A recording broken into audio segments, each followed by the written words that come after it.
Continuamos.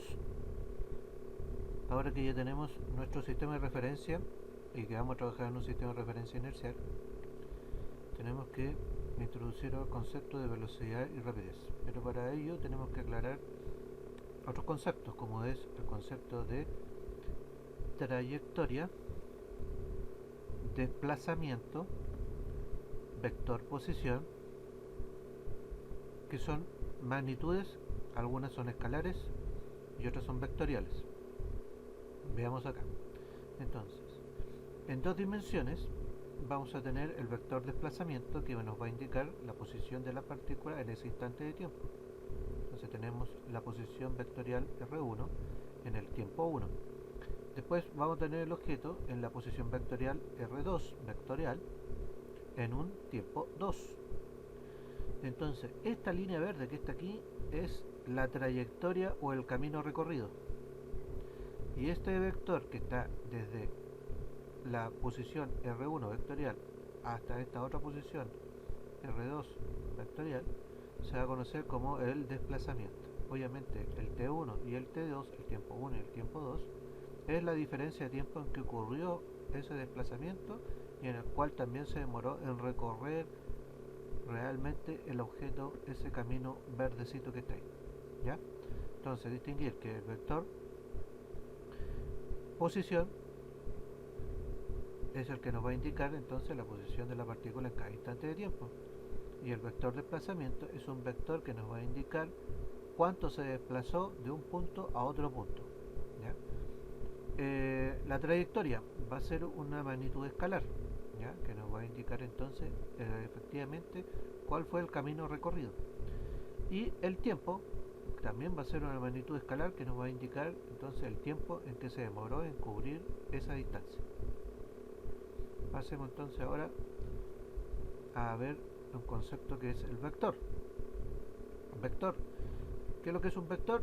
Un vector es una cantidad matemática que tiene ciertas características, tiene sentido, dirección, magnitud.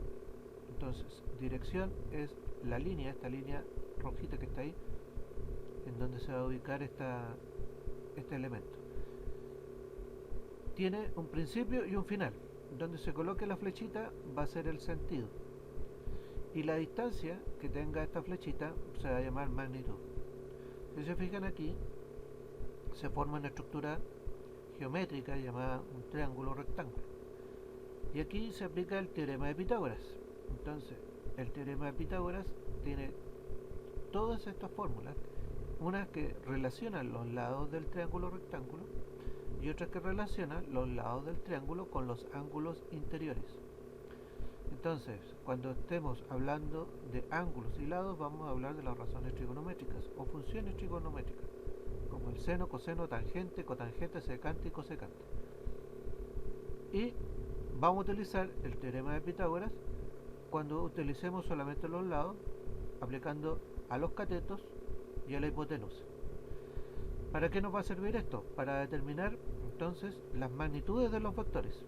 Entonces, si se fijan acá, la magnitud o esta distancia que está aquí viene siendo como la hipotenusa, entonces se va a tratar de igual manera con la hipotenusa. Esta manera de escribirlo es una notación que en matemática se llama escritura vectorial.